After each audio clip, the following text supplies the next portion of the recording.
Isang pinagpalang hapon po sa bawat isa. Narito po tayong muli sa ating Bible study tuwing hapon dito po sa Rema Philippines. At muli po, tayo po ay mag-aaral ng salita po ng Diyos. Ang patuloy na pinag-aaralan po natin, ay series po natin ngayong week ay yung 7 types of people you must not help. Amen po.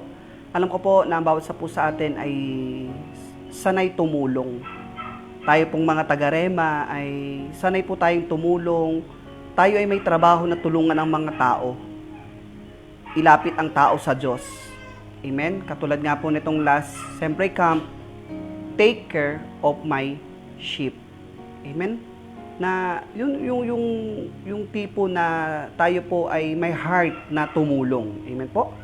At sabi nga 'di ba sa John 10:10, kaya lamang rito pupunta ang magnanakaw ay upang magnakaw, pumatay at magwasak. Naparito ako upang ang mga tupay magkaroon ng buhay. At sabi niya, isang buhay na ganap at kasiya-siya. Si Jesus, naparito siya para magkaroon ng buhay, at isang buhay na ganap at kasiya-siya ang tao. Tulungan ang tao. Pero, may 7 types of people. Ito yung mga uri ng tao na hindi natin matutulungan o mahirap tulungan. At nandito na po tayo sa pang number 5 na pinag-aaralan po natin. Ang number 5 po na 7 types of people you must not help. Ang number 5, the God replacement. Amen? Ang sabi niya dyan, the God replacement, if some looks to you instead of God. Stop helping, you're not their Savior. Amen? Ito po yung mga tao na mas nakatingin sa iyo o mas nakatingin sa taong tumutulong sa kanila kaysa doon sa Diyos. Amen? Kaya nga 'di ba, sabi po dito sa may Hebreo chapter 12 verse 1 to 2. Ang sabi nga po rito, yamang nalilingit tayo na makapanlasaksi, iwaksi natin ang kasalanan at anumang balakid na pumipigil sa atin at tayo buong tiyagang magpatuloy sa takbuhin na sa ating harapan.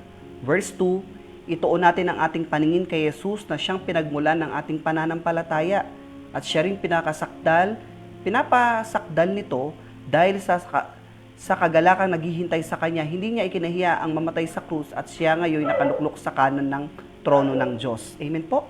Sabi nga, ituon natin ang ating paningin sa Panginoon. Ibig sabihin, kailangan sa taong tinutulungan natin o tutulungan natin, dapat mas tumingin sila sa Diyos, hindi po sa atin. Dapat hindi tayo ang tignan nila, kundi dapat lagi silang nakatingin. Kaya nga, looking unto Jesus. Amen po. Ngayon, hindi tayo ang pwedeng, kumbaga hindi natin pwedeng i-insist yung sarili natin na sundin nila, pero nandun bilang isang tao na tumutulong sa kanila, minsan mapapalapit sila sa iyo Pero dapat hindi sila mapalapit ng todo sa iyo, kundi mas mapalapit sila ng todo-todo sa Diyos. Amen po. Kaya nga sabi niya diyan na yung kung ano ang paggawa mo, gagawin niya, pero sa salita ng Diyos, hindi niya ginagawa. Ayun po. Ito po yung tipo na tao na yung gagawin niya, yung kung ano ipapagawa niya sa iyo, pero yung pagdating sa pinapagawa ng Diyos, hindi niya ginagawa.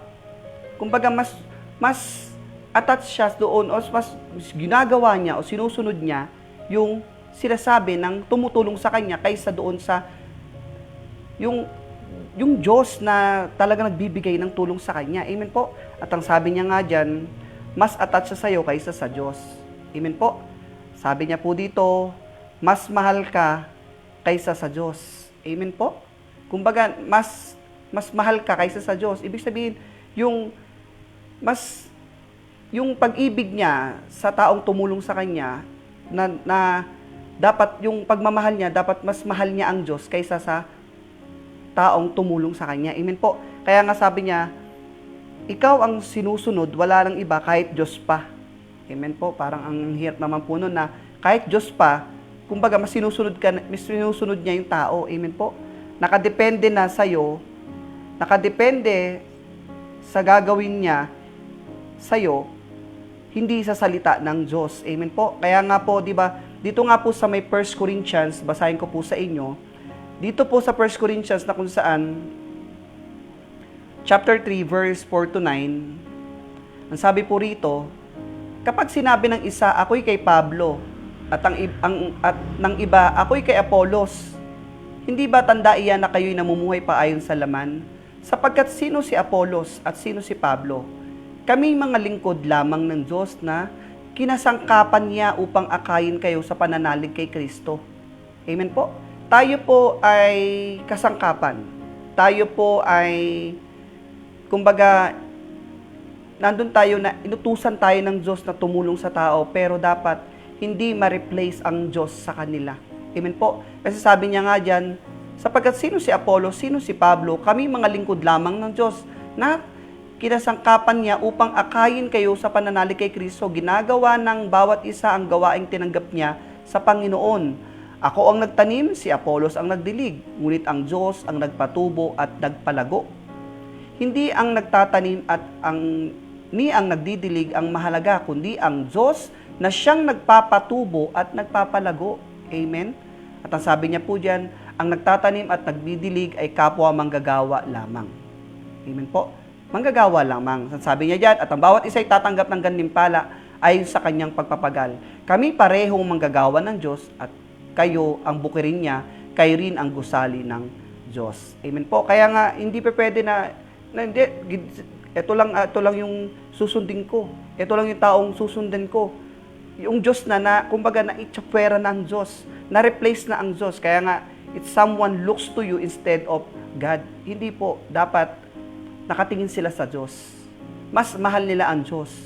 Ang pananalig nila dapat andun nakaangkla sa Diyos. Hindi doon sa tumulong sa kanila. Kundi dapat sa Diyos na nagbigay talaga na dapat ang Diyos ang maibigay natin sa kanila, hindi tayo ang maibigay natin. Amen po? Kaya nga sabi niya, tayong mga tumutulong sa tao, ingatan natin na hindi sa atin mapamahal ang mga tao, kundi na mas mahal nila ang Diyos kaysa sa atin. Dahil wala sa atin ang kaligtasan, tayo lamang ang instrumento at manggagawa ng Diyos para sa kaligtasan ng tao. Amen po? Kaya nga sabi ng Acts chapter 4 verse 12, amen po, ang sabi niya po riyan, sa Acts chapter 4 verse 12, kay Jesucristo lamang matatagpuan ang kaligtasan, sapagkat sa silong ng langit, ang kanyang pangalan lamang ang ibinigay ng Diyos sa ikaliligtas ng tao. Wala. Wala sa tao ang kaligtasan. Wala kahit sino man, kundi kay Jesucristo lamang. Kaya hindi pwede yung mga taong tinutulungan natin ay ma-replace nila ang Diyos. Kumbaga maging nakatingin sila sa iyo na bilang tumutulong, kundi dapat nakatingin sila sa Diyos na bilang instrumento ka, nakatingin sila sa Diyos na nagbibigay talaga ng kaligtasan sa tao. Amen po? Kaya nga po, diba, sinasabi nga po dyan, dito pa minsan sa John chapter 4:14 verse 6, sabi pa po rito na, sumagot si Jesus, ako ang daan ng katotohanan at ang buhay. Walang makakapunta sa Ama kundi sa pamamagitan ko. Kundi si Jesus lang. Si Jesus lang dapat ang ibigay natin bilang tulong sa mga tao. Kaya dapat ang isang number 5 po na isang tao na mahirap o hindi natin matutulungan ay yung taong mas nakatingin sa atin, kundi dapat mas nakatingin sila sa Diyos. Kaya mahihirapan tayong maibigay sa kanila yung tulong kung mas nakatingin sila sa atin, kundi dapat mas nakatingin sila sa Diyos na nagbibigay talaga ng kaligtasan sa bawat isa. Amen po? Kaya nga po, ito yung tipo ng tao o ito yung uri o yung klase ng tao na mahirap tulungan o hindi natin matutulungan kung ang taong itong tinutulungan mo ay mas nakatingin sa taong tumutulong, bagkos dapat nakatingin dapat sila sa Diyos na nagbibigay ng kaligtasan o tulong po sa lahat. Amen po? Kaya nga po, ang number 5 po na the God replacement. Kaya, ang mga taong ito ay mahirap mabigyan ng tulong. Amen po? Okay. Dito po tayo sa number 6. Sabi niya po rito sa number 6. Ang number 6 po na sinasabi niya yan, the willfully disobedience. So, dito po sa may 2 Thessalonica chapter 3. 2 Thessalonica chapter 3 verse 14. Ang sabi niya diyan, tandaan ninyo at iwasan ang sinumang ayaw sumunod sa mga tagubilin namin sa sulat na ito upang siya'y mapahiya. Ang number 6 po na nag-aaralan natin na 7 types of people you must not help, the willfully disobedience. Sabi niya, at ano po ba yung willfully disobedience? Sabi niya, still choose rebellion. Sabi niya, don't partner with it. Kumbaga, ito yung mga tao, klase ng tao na mas pinipili nila yung rebellion o yung pag-disobey. Amen po. Mga tao na sinasabi nila, alam ko ang salita ng Diyos. Yung mga tao na sinasabi, alam ko, marami akong alam sa salita ng Diyos. Pero hindi niya ginagawa o sinusunod ito. At hindi niya tanggap ang salita ng Diyos. Ito po yung mga tao na mahirap tulungan o hindi, sabi niya, hindi matulungan. Amen po. Kasi ito yung mga tao na mas marami pang alam sa'yo. Amen? Parang ang hirap nga naman nun, ano? Yung tinuturuan mo, yung taong tinutulungan mo o tinuturuan mo, mas marami pang alam sa'yo. Ang hirap nun. Kaya nga sabi nga dyan, yung mga taong alam nila yung salita ng Diyos, marami silang alam sa salita ng Diyos, pero hindi nila ginagawa o sinusunod ito at hindi nila tanggap ito sa puso nila. Rebellion. Amen po. The willfully disobedience. Ito yung mga tipo ng tao na hindi kailangan ng tulong. Ang kailangan nila, open rebuke. Amen? Ito yung mga tao na hindi nila kailangan ng tulong, kundi kailangan nilang i-rebuke mo na talaga yung open rebuke.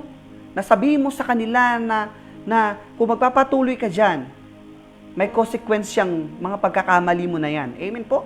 Kailangan maging wake-up call sa kanila po ito. Amen po? Kaya nga ito yung mga tao na yung pinipili nila yung rebellion, yung pinipili nila na mag-disobey, dapat ang kailangan nila hindi na tulong, is rebuke.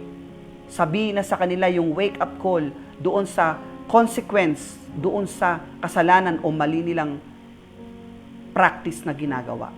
Amen po? Katulad nga po dyan, yung story po ni Jesus at yung babaeng Samaritana. Amen po? Sa John chapter 4. 'Di ba? Na kung saan ito pong yung babaeng Samaritana to na humihingi siya ng tulong, 'di ba po? Sa Diyos. Saan sabi nga po niya diyan sa John chapter 4 verse 13. Basahin po natin.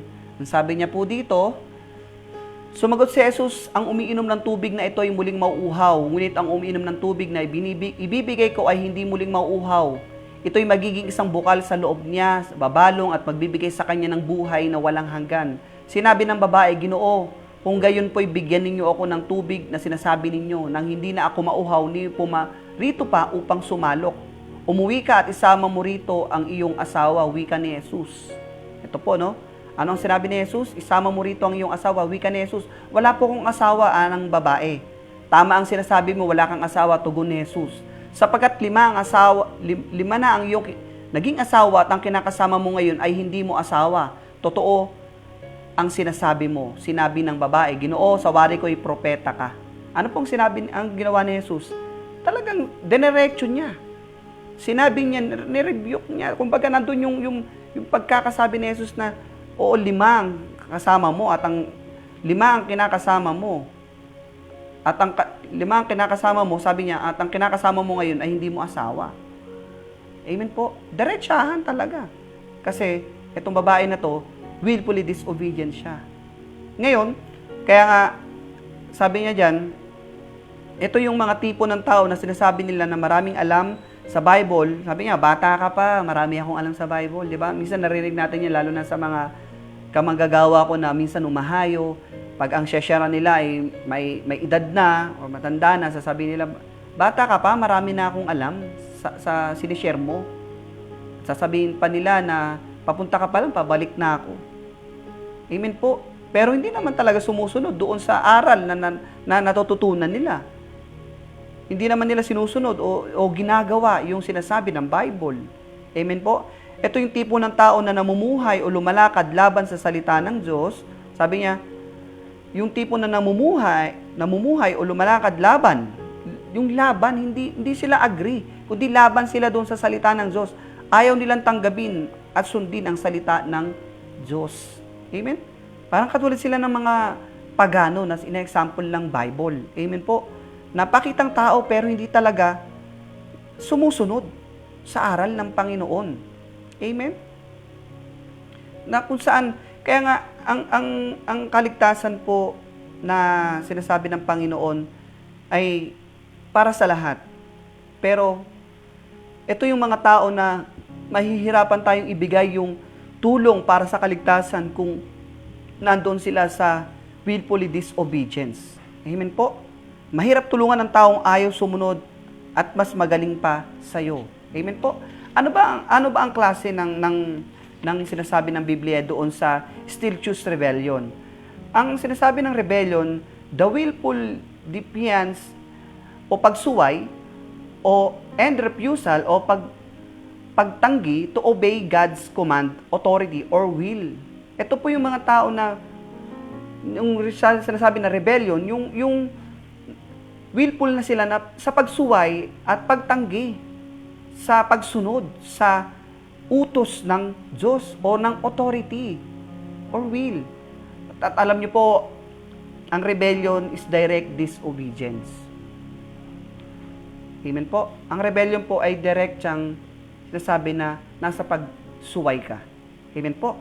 At mahirap po kasi ang consequence ng pagsuway, rebellions lead to separation from God. Ang consequence po ng rebellion o yung disobeying is yung maglilid ito papalayo o paghiwalay mo sa Panginoon. Amen po? Pangalawa, it's considered a serious sin. Nagkokos ito ng kasalanan. Ang equivalent to, sabi niya, ng witchcraft. At pangatlo po, it's also seen a rejection of God-given human authority. Amen po? Nagkakaroon ito ng pag-reject ng Diyos sa buhay ng bawat isa. Kaya nga po, ang sinasabi po ng salita ng Diyos, ang pang-anim na klase ng tao na mahihirapan tayong tulungan ay yung the willfully disobedience. Ito po yung mga tao na pinipili nila ang rebellion or pag-disobey sa authority, doon sa salita ng Diyos, doon sa prinsipyo ng Diyos, doon sa kagustuhan ng Diyos. Kaya nga sinasabi, di ba, paano ililigtas ng Diyos ang taong nasa pagsuway? Amen po? Ang hirap nga naman. Paano ililigtas ng Diyos ang isang taong nasa pagsuway o hindi marunong sumunod? Amen? Kaya nga, paano? Mahihirapan tayong matulungan ang mga taong ito. Hindi natin matutulungan ang mga taong willfully disobedience. Amen po? At ang isang taong against sa salita ng Diyos ay mahirap tulungan. Amen po? Ang isang taong laban sa salita o sa authority ng Panginoon, ang isang taong laban sa salita ng Diyos o hindi tanggap ang salita ng Diyos, ang hirap tulungan. Amen po? Kaya kung mapapansin natin, kung tayo po ay maglalapit sa isang tao, mapapansin natin ito na pag yung tao nakita natin nahabag tayo, gusto nating i-share yung kabutihan o kaligtasan na ibinigay ng Panginoon, yung pag-ibig ng Diyos, pero kung sila po ay hindi nila tanggap ang salita ng Diyos, kung sila po ay minsan may hinanakit sa Diyos, ang hirap tulungan eh. Kasi bakit?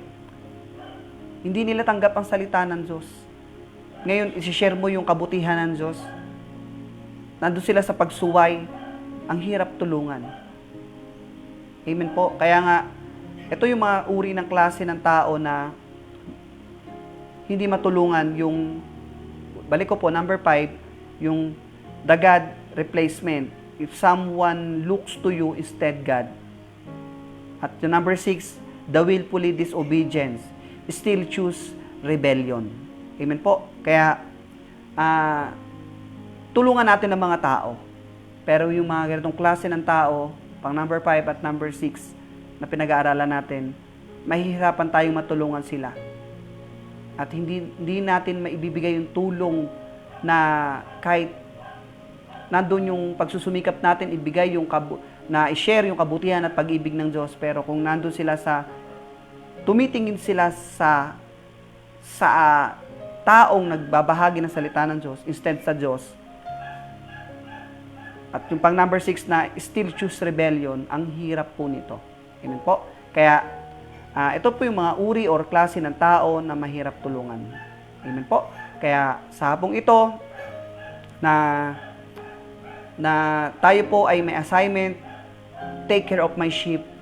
Pero, pang number 5, number 6 na pinag-aaralan natin ngayon, i-push natin na mailapit sila sa Diyos. At kung nandun sila sa pagpili o pinipili nila ang rebellion, kailangan natin sabihin sa kanila yung katotohanan. Dahil ang katotohanan ang magpapalaya sa kanila. I-rebuke natin. Sabihin natin yung totoo. Amen po. Kasi ang katotohanan magpapalaya sa tao. Amen po. Ayun lamang po ang nais kong i-share sa hapong ito. Magandang hapon pong muli. Tayo po ay manalangin. Amang banal na makapangyarihan sa lahat, sa dakilang pangalan ni Jesus, kami po ay nagpupuri at nagpapasalamat sa hapong ito. Dahil muli po, Panginoon, sa series na aming pinag-aaralan, Panginoon, sa 7 klase ng tao na hindi mahirap tulungan o hindi matutulungan, Panginoon. Yung mga klase ng tao, Panginoon, na tumitingin sa tao kaysa sa Diyos. At yung mga taong mas pinipili yung rebellion. Nasa willfully disobedience. Lord, salamat, Panginoon. Ginigising mo kami sa bagay na ito kasi, Lord, may assignment kami na tumulong sa mga tao. Na kami ay maging mabuting Samaritano. Para maging aware kami sa time na may makakaharap kami mga taong ganito, tulungan mo kami na ma-approach sila, masabi sa kanila, Panginoon, yung dapat naming sabihin na gusto mong iparating sa kanila. Salamat po, Panginoon, sa hapong ito. At hayaan mo, Panginoon, na ibalik namin sa iyo ang pinakamataas na papuri, pagdakila at pagsamba sa dakilang pangalan ni Jesus. Amen and amen. Ayan, magandang hapon pong muli sa bawat isa. God bless po.